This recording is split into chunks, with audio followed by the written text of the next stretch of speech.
Hvernig er þetta að vera þyrstur í landi þar sem vatn drýpur af hverju strái og maður þarf tæpast að hafa fyrir því að drekka?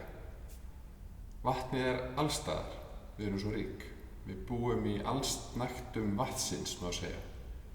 Og minning mín tengd þorsta er einmitt erlendis frá, þar sem ég bjó og lifði og starfaði og lenti einn dag í hitabylgju sem varði í nokkra daga.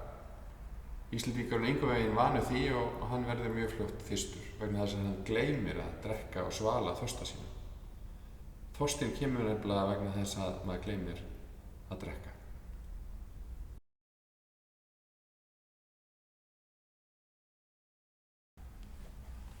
Vatnið er óskaplega fallegt.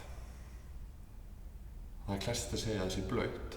En það er líka alltumlykjandi. Það umfaðmar mann einhvern veginn og það getur líka verið kalt og hlýtt, en líka allt í senn. En það er líka það sem er umfram allt, það er lífsgefandi og lífsnauðsynlegt.